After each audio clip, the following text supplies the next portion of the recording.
मारूफ अदाकार लहरी कराची में आज इंतकाल कर गए। अदाकार लहरी को फेफड़ों और गुर्दे की बीमारी लाहक थी। अदाकार लहरी ने अपने फिल्मी कैरियर का आगाज 50 की दहाई में किया, जो 30 साल तक जारी रहा। अदाकार लहरी ने निगार फिल्मी अवार्ड समेत दर्जनों अवार्ड हासिल किए। आइए सामीन, आपको सुनवाते हैं अदाकार लहरी का आखिरी ऑडियो इंटरव्यू, जो उनकी वफात से कुछ अर्सा कबल हुमैरा कमल ने किया। जिंदगी में रंग हमेशा हल्की फुल्की गुफ्तगू और हंसी मजाक से ही आता है, मगर ये कमाल चंद शख्सियात में होता है कि वो किस तरह अपने लफ्जों के जादू से उदास चेहरों पर मुस्कुराहट बिखेरते हैं।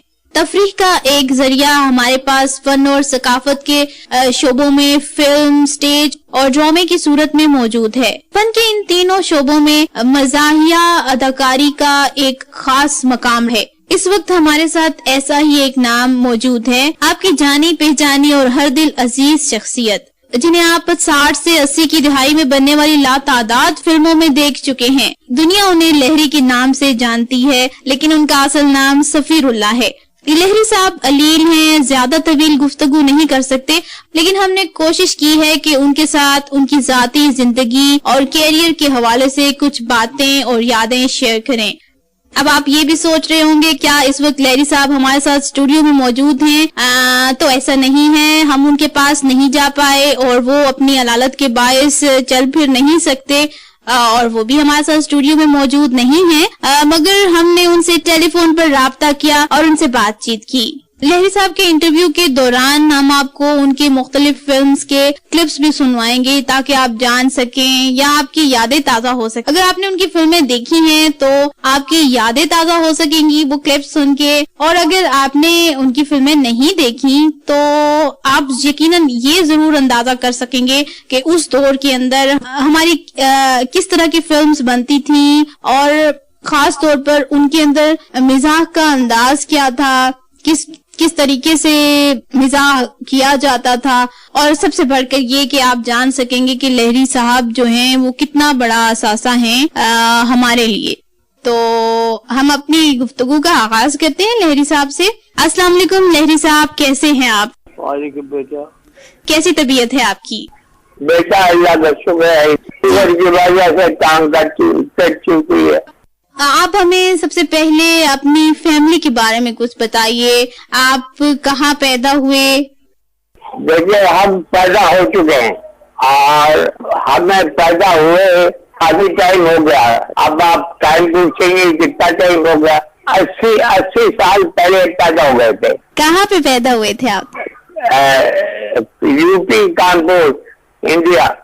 अच्छा, आप बताइए आपके वालिद क्या करते थे? मेरे वालिद कॉन्ट्रैक्टर थे रेलवे में। तकसीम के बाद आप कराची आकर आपने सुकूनत इख्तियार की। स्कूल और कॉलेज और अपनी तालीम के हवाले से कुछ बताइए, कितनी तालीम हासिल की? अरे भाई, तालीम तो हो चुकी, अब तो आप गए अगर तालीम इंटर है बस। अच्छा, फन की तरफ, अदाकारी की तरफ कैसे रुझान हुआ आपका? किस तरह इस फील्ड में आगे, क्या हादसाती तौर पे आए या फिर स्कूल और कॉलेज से ही आप अदाकारी की तरफ माइल थे, शौक था आपके अंदर?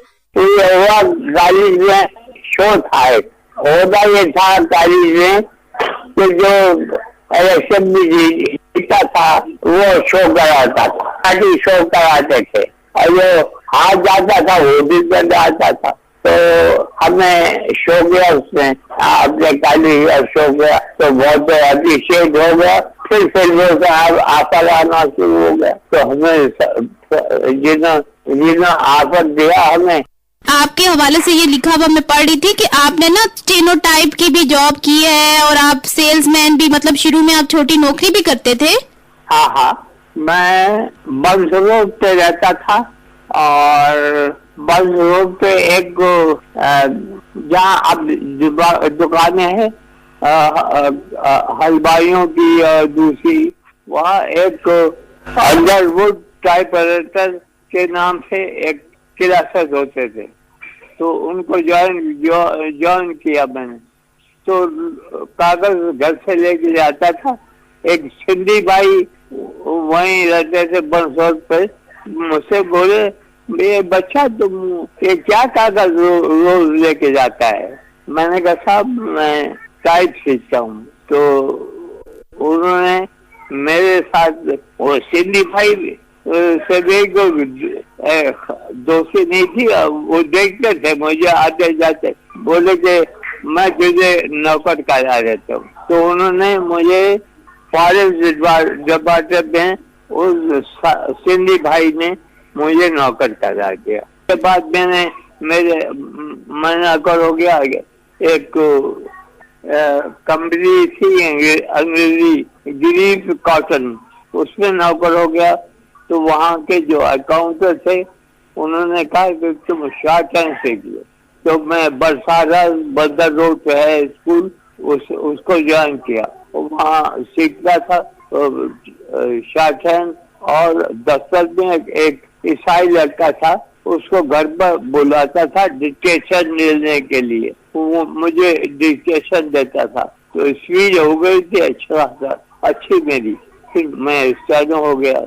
अच्छा, और फिर आपने जब फिल्मों में आए तो फिर ये छोड़ दिया जॉब? हाँ, वो जब मैं स्टार्ट हो गया तभी मैं परेशान ये रहता था कि ज्यादा ये नौकरी में तथा बुढ़ापे में 1000 हो गए, 2000 हो जाएगी तो क्या होगा। तो फिर मैंने इवनिंग के शोज होते थे यहाँ कराची में स्टेज के, उसमें वन मैन शो के लिए लिखा शुरू किया, वो कर लेता था, उससे थोड़े से पैसे मिल जाते थे। कुछ बताइए, फिल्म की तरफ कैसे आए आप? शेख लतीफ हसन लच्छू लाइट हाउस के पास दफ्तर था, वहाँ गए थे इंटरव्यू के लिए। तो इंटरव्यू हुआ तो थोड़ी देर में आया आदमी उनका कि आपको ले लिया है, आज साइन हो गए, परसों आप आइएगा, 7 दिन में दस्तखत कर दीजिएगा। हो गया, फिर काम शुरू हो गया। तो उससे पहले देखते थे जो पाकिस्तान वाले हमें स्टेज पे वो आपस करते कि आप रेडियो पर काम क्यों नहीं करते। हम चले गए, उन्होंने ऑडिशन लिया, ऑडिशन में हम फेल हो गए, नहीं लिया उन्होंने, ये हुआ। रेडियो में निकाले गए, फिर फिल्म में आ गए। ये बताएं, लहरी नाम कैसे पड़ा? आपका तो असल नाम लहरी नहीं है ना, तो कब हुआ इस तरह कि पहली फिल्म में काम करने गए तो जो मेरे डायलॉग लिखे पे थे वो वहाँ डायरी लिखा हुआ था, वहां से पिक किया। और हमारा डायरेक्टर भी यही चाहता था कि मैं ये नाम रख लिया, लहरी हो गए। लेकिन इतना याद है मुझे 65 सन था, मैं फिल्म में आया था पहली पिक्चर में। फिल्म का नाम था अनोखी, इंडिया से आई थी आर्टिस्ट शीला रामानी और डायरेक्टर भी इंडिया का था, वो भी दत्ता। तो फिल्म में काम किया है, उसके बाद आना शुरू हुआ। फिर लाहौर वाले ले गए, हम चले गए, वहाँ काम करते रहे। वहाँ 30 साल लाहौर में है अल्लाह के करते, और काम करते थे। हर एक पिक्चर में काम नहीं करते थे, जो पसंद होती थी वो करते थे बस। उस फिल्म में आपने क्या किरदार अदा किया था, कुछ याद है? लड़का है वो साइड हीरोइन है, उसको जब भी देखे चीजें आने लगती हैं। तो आपके अब्बा जी ने आपको डांटा नहीं? थोड़ा था। क्या कहा? मोहब्बत भी तो करते थे वो तो उन्होंने सोचा चलो जाने तो। और फिर जब सबने देखा कि लहरी तो बहुत काम कर रहा है तो गुस्सा उतर गया। लहरी साहब के साथ हमारी गुफ्तगू जारी रहेगी। लहरी साहब की फिल्म दिल लगी का एक क्लिप आपको सुनवाते हैं। मेरे पास तो 1 ही रुपया था, दे दे वापस। अरे हाँ, उस वक्त तो तू बड़ा हातिम ताई बना हुआ था, 100 के नोट खर्च कर रहा था। उस वक्त तो मजबूरी थी उस्ताद, दे दे रुपया। उनके सामने ऐसे डांट रहा था जैसे मैं तेरे बाबा का नौकर। अरे उस्ताद, नौकर तो मैं तेरा हूँ, दे दे रुपया। नहीं, तू मालिक है भाई, मैं नौकर हूँ, रुपया नहीं दूंगा। दे दे उस्ताद, यार जो दे दे। अरे इन चक्करों से बाज आ जा, अगर बात बढ़ गई तो सर पकड़ के रोएगा। मैंने भी बड़ी मुश्किल से जान बचाई। उस्ताद, मैंने तो सोचा था जरा सी दिल लगी रहेगी, मगर ये जालिम तो सचमुच दिल में उतरती जा रही है। वह तू तो सीरियस ही हो गया, मगर राजा मुझे ये काम बनता नजर नहीं आता है। अरे उस्ताद, काम तो ऐसा बनेगा कि सारी दुनिया देखेगी। अगर लोग शीरी फरहाद और लैला मजनू को ना भूल जाए ना, तो मेरा नाम राजा नहीं घसियारा रख देना, घसियारा। अब अकल के नाखून ले, क्यों भैरवी को मल्हार में मिलाने का पिरोगे। फिल्म इंडस्ट्री में आपने अपनी एक अलग पहचान बनाई और ये पहचान आज तक बरकरार है। आपसे पहले के दौर में हमें मारूफ कॉमेडियन याकूब का नाम नजर आता है, जिनकी एक खास शनाख्त थी। लेकिन जब आप आए, जिस दौर में आपने फिल्म इंडस्ट्री में कदम रखा बतौर मज़ाहिया अदाकार, आप तो उस दौर में कंपटीशन भी हमें बहुत नजर आता है। रंगीला साहब थे, मुनव्वर जरीफ साहब थे, नन्ना साहब थे, निराला भी थे। तो वो फिल्म इंडस्ट्री के उरूज का दौर था, कामयाब फिल्में बन रही थी, तो कंपटीशन तो बहुत सख्त होता होगा। सबसे अच्छे मुनव्वर जरीफ के बड़े भाई थे, जरीफ फरहूम। वो कॉमेडी भी कर लेते थे और सीरियस काम भी कर देते थे। और उस वक्त जो टॉप पे नजर साहब थे जब हम आए थे फिल्म में। आपके हिसाब से ज्यादा पसंदीदा कौन थे? जरीफ मरहूम। आपने 225 फिल्मों में काम किया और बहुत शोहरत हासिल की। आप अपनी पसंदीदा फिल्मों के बारे में बताएं। एक तवील लिस्ट है हमारे पास आपकी फिल्मों की, आपने बहुत फिल्मों में काम किया। अगर मैं नाम लूं कुछ फिल्मों के ही, तो उनमें अनहोनी है, सुबह का तारा है, चाहत है, नन्हा फरिश्ता है, गुमराह है, पालकी है, इसार है, दमान है, आंचल है, पैगाम, कनीज, मैं वो नहीं, फिर साइका, अंजुमन, आज और कल, रात की राही, इंसान बदलता नहीं, जोकर, कौन किसी का, आग। आपको सबसे ज्यादा कौन सी फिल्म अच्छी लगती थी? अपनी कौन सी पसंदीदा फिल्म है आपकी? नई लाया, नया मजू, नौरीन, अभी तक याद थोड़ी रखते। आपने जैसे कहा कि आपको अपनी चंद फिल्मों के आपने नाम लिए कि मुझे ये फिल्में बहुत पसंद हैं, तो आपको कोई खास फिल्म के बताएंगे, कोई खास रोल जो सबसे ज्यादा अच्छा लगा आपको अदा करके? दादीन कॉमेडी करता है घर की परेशानियों को कम करने के लिए, और परेशानियां बाद में इतनी बढ़ जाती हैं को कॉमेडी भी नहीं कर पाता, उससे असर नहीं होता। कुछ परेशानियां होती हैं, अल्लाह करम करे हर एक के ऊपर। लहरी साहब को जैसे उन्होंने बताया, उन्हें नौरीन फिल्म बहुत पसंद है, आज और कल बहुत पसंद है। हमने बहुत कोशिश की कि हमें कुछ उस फिल्म नौरीन फिल्म के क्लिप्स मिल सके, लेकिन बदकिस्मती से ऐसा मुमकिन नहीं हो सका। और उसकी वजूहात यकीनन आप उससे आगाह होंगे कि फिल्म इंडस्ट्री की जो इस वक्त सिचुएशन है, एक बहुत बड़ी प्रॉब्लम ये है कि हमारे पास जो रिकॉर्ड होता है फिल्म्स का, वो हमारे पास उस सूरत में मौजूद नहीं है। कहीं अगर है तो बिखरा पड़ा है, उस तरह कंपाइल फॉर्म में नहीं है।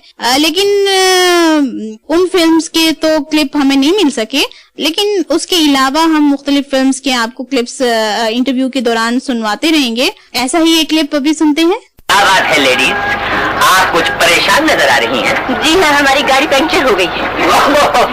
इन गाड़ियों की तो पुरानी आदत है, जब हवा निकले तो निकलती ही है। मिस्टर, आप घबराइए नहीं, हम अभी ठीक कर देंगे। आप? जी नहीं, मैं, अपना धंधा यही है।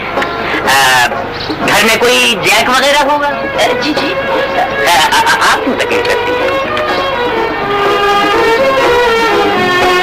हट जा रहे।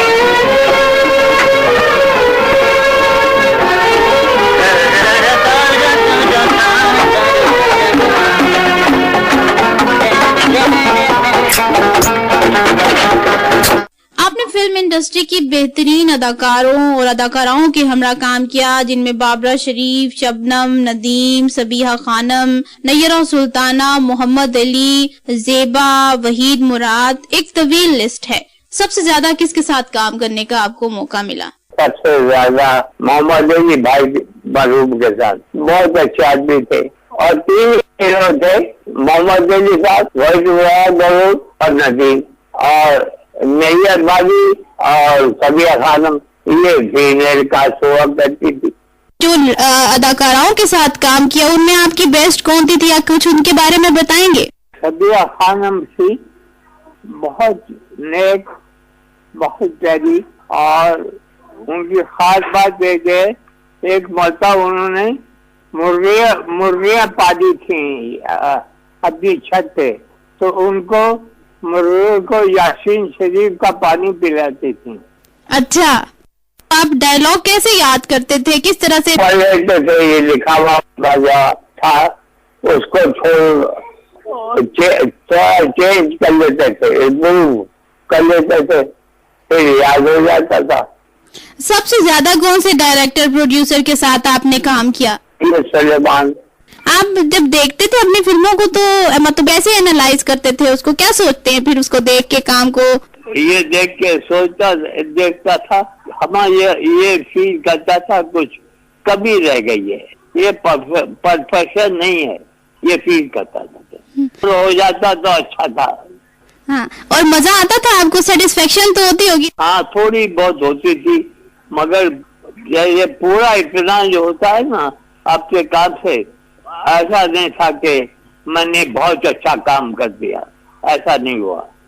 और जब तनकीद हुई, कभी आप पे तनकीद हुआ करती थी, लोग तनकीद भी करते थे? बहुत कम हुई, क्योंकि मैंने खराबी नहीं की कॉमेडी में, खुद आप सीरियस रहते थे और दूसरों को हंसाते थे। हाँ। आपको बहुत सी फिल्मों पर निगार अवार्ड्स भी मिले, इसके अलावा आपको मुतअद्दिद दीगर अवार्ड्स भी मिले, हुकूमत की जानिब से सबसे बड़ा जो अवार्ड है वो भी आपको मिला। आप कुछ इस हवाले से बताएंगे, अपने खुद को मिलने वाले अवार्ड्स के हवाले से? 14 और बहुत से मिले तो याद नहीं, और हुकूमत की तरफ से मिला, चंद पंजाबी फिल्मों में भी आपने काम किया और बहुत कामयाबी हासिल की, लेकिन यका आपने फिल्म इंडस्ट्री क्यों छोड़ दी? बहुत से लोग इसके बारे में शायद नहीं जानते होंगे, आप कुछ बताएंगे इस बारे में? 25 साल हो गए छोड़े, 25 साल हो गए। मैं गया था बैंकॉक शूटिंग के लिए, वहाँ मुझे फाइलिंग हो गया, और फाइलिंग के बाद से पड़ा हुआ, फाइलिंग के बाद छोड़ दिया था, कर नहीं सकता था। दिल था करने को? नहीं, दिल क्या करता था, ताकत भी नहीं थी। कैसे देखते हैं आप उस दौर की फिल्मों को और आज जो फिल्म इंडस्ट्री की हालत है, कैसे आप देखते हैं? अब तो फिल्म इंडस्ट्री है ही नहीं, कौन सी इंडस्ट्री पहले थी, अब नहीं है, अब है ही नहीं। क्यों खत्म हो गई? भैया मैंने नहीं की है इंडस्ट्री, मैंने खत्म नहीं की है, या खुद ही हो गई। आप कैसे देखते हैं, क्या कोताहियां हुई जिसकी वजह से मतलब ये इतना लॉस हो गया?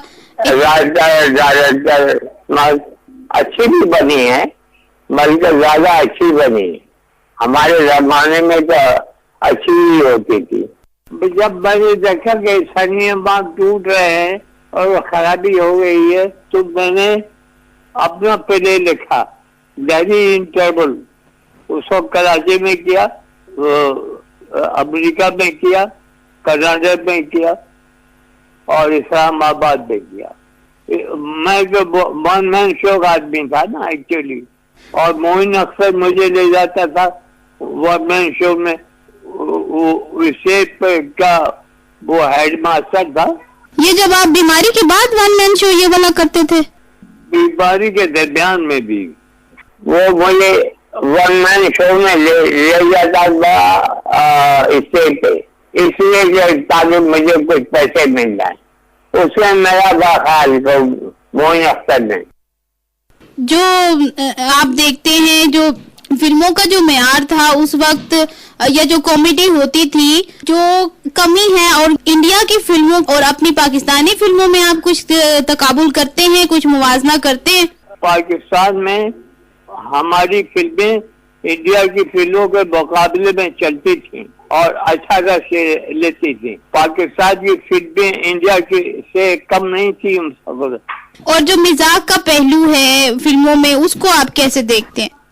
मजा उनके शायरों में है, अदरवाइज वो थोड़े बहुत वल्गर भी हैं। लहरी साहब के साथ हमारी गुफ्तगू जारी रहेगी। इस वक्त आप सुनिए उनकी फिल्म इंसान और कानून से लिया गया एक क्लिप। सो जा मेरे लाल, सो जा मेरे काले, अबे सो जा मेरे पीले, सो जा। देख तेरी माँ बेल बॉटम पहन के चाय बना रही है, तेरा बाप तुझे लोरी सुना रहा है। अबे चुप जा, सो जा। आदमी को थोड़ा सोशल भी होना चाहिए। अबे उल्लू के चरखे नहीं चुपेगा। बच्चे को प्यार से चुप कराया जाता है, डांट कर नहीं। अरे साहिबे औलाद, आजकल के बच्चे ना प्यार से चुप होते हैं ना डांट से। अब मैं इसे ज्यादा प्यार नहीं कर सकता। लो इसको संभालो, तुम खुद ही प्यार करो। महमूद भैया के पास ले जाओ इसे, वो बहुत प्यार करते हैं। वो तो अभी घर ही वापस नहीं आए, दफ्तर से सीधे सफीना के घर चले जाते हैं और उसकी बच्ची को खिलाते रहते हैं। लो इसे संभालो, देखो गिरा ना देना वरना टूट जाएगा। बड़ा होगा तो फिल्म कंपनी में भर्ती कराना है ना। जी, इस फिल्म में लहरी साहब वालिद का किरदार अदा कर रहे थे। हाँ, लहरी साहब के बच्चे हैं। हम लहरी साहब से पूछेंगे उनकी फैमिली के हवाले से। जी सर, आप इस हवाले से बताइए, कब आपकी शादी हुई, कितने बच्चे हैं आपके, अपनी फैमिली के हवाले से सामईन को कुछ आगाह कीजिए। लड़का जब हो गया तो बड़ा बड़ा हुआ, मेरी पकड़ के शादी करा दीजिए, जबरदस्ती। अच्छा। खानदान में मैं कुछ कर नहीं सकता था, अब्बा से डरता था तो डर के शादी कर दी।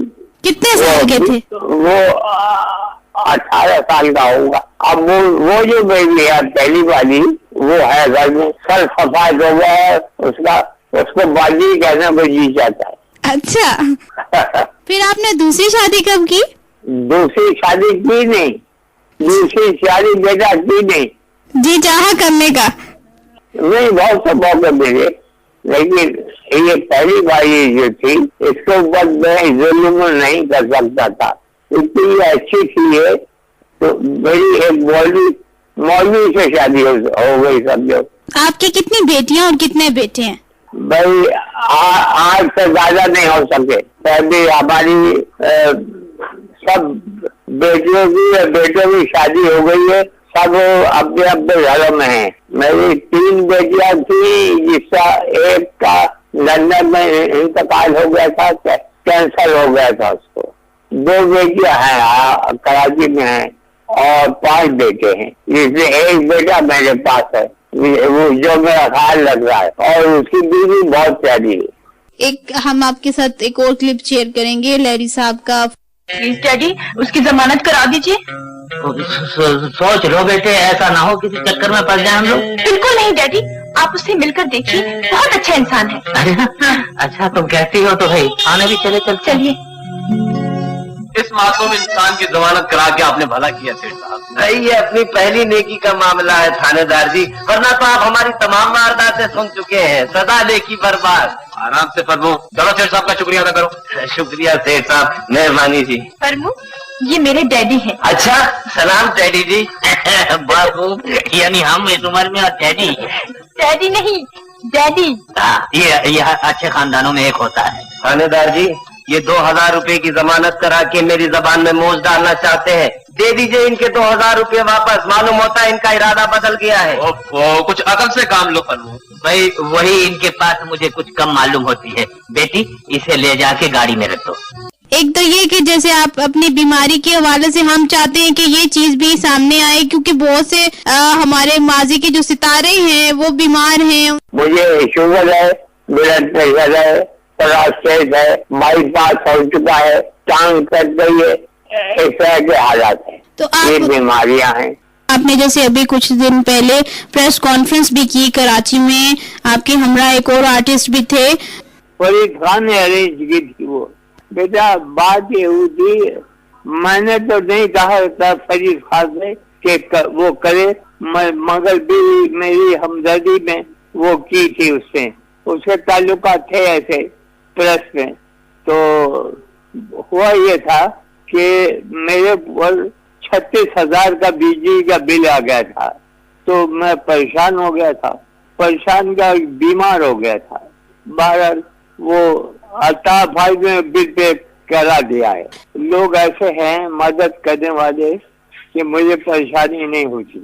फोन आए बाद में प्रेस कॉन्फ्रेंस के बाद, अब वही मदद आ गई प्रेस क्लब में ये अरबाई की और दूसरे लोगों की, मिसेस रहीद मौलाद की, उनकी बहन है भी थी अमेरिका से, सबने मदद की मेरी। आपको हुकूमत की तरफ से कोई सपोर्ट मिलती है? अल्लाह इस हुकूमत को कायम रखे, अभी कोई सपोर्ट नहीं, हो जाएगी।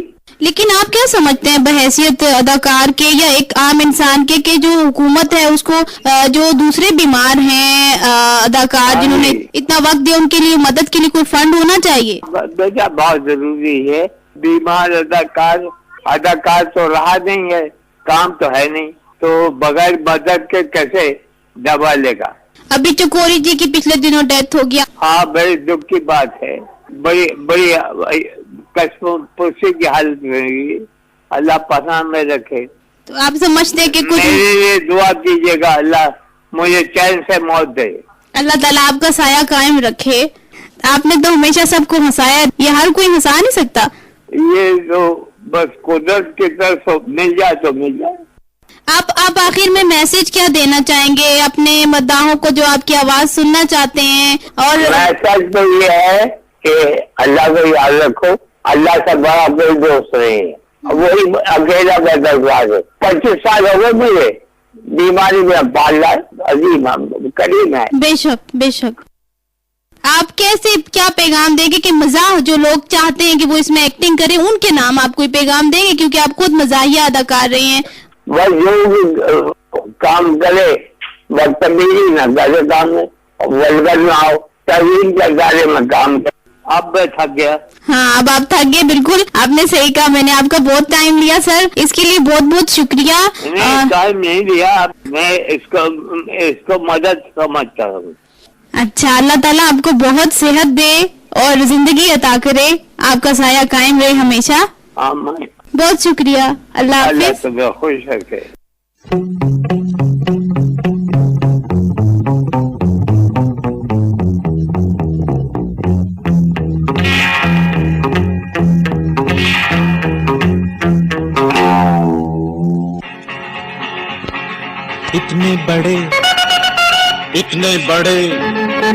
इतने बड़े जहान में मुझसा कोई नहीं, छेड़ूं मैं जिस साज को बिखरेगी तू हंसी, मेरा जवाब कहीं भी नहीं। इतने बड़े जहान में मुझसा कोई नहीं, छेड़ूं मैं जिस साज को बिखरेगी तू हंसी, मेरा जवाब कहीं भी नहीं।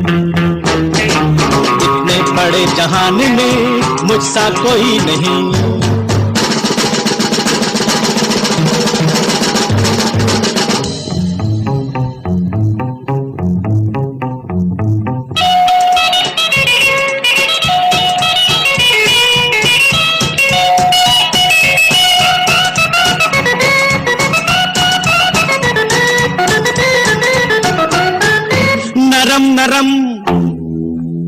नरम गीतों से मैंने पा लिया है छुटकारा, गरम मशकों से जलता कब तक दिल ये बेचारा, जोड़ लिया है नए सुरों से मैंने रिश्ता प्यारा प्यारा, नए जमाने के मत वालों, नए जमाने मत वालो, मेरा जवाब कहीं भी नहीं। बाप भाई बाबा, बाप भाई बाबा, बाप भाई बाबा, बाप भाई बाबा, बाप भाई बाबा, बाप भाई बाबा, बाप भाई बाबा, बाप भाई बाबा। इतने बड़े जहान में मुझसा कोई नहीं, छेड़ूं मैं जिस साज को बिखरेगी तू हंसी, मेरा जवाब कहीं भी नहीं। इतने बड़े जहान में मुझसा कोई नहीं।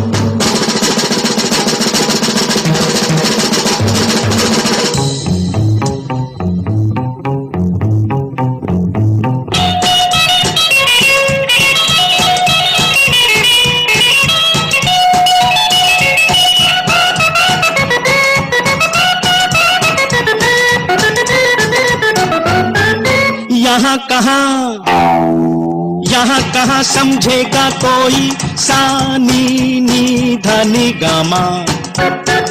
नए जहां को तो बस यारो चाहिए एक हंगामा।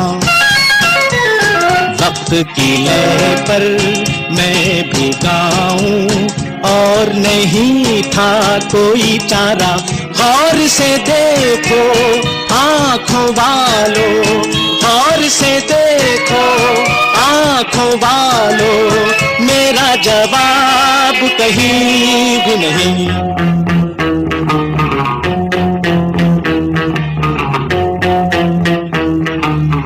वाह भाई बाबा, वाह भाई बाबा, वाह भाई बाबा, वाह भाई बाबा, वाह भाई बाबा, वाह भाई बाबा, वाह भाई बाबा, वाह भाई बाबा। इतने बड़े जहान में मुझसा कोई नहीं, छेड़ूं मैं जिस साज को बिखरे गीत हंसी। मेरा जवाब कहीं भी नहीं।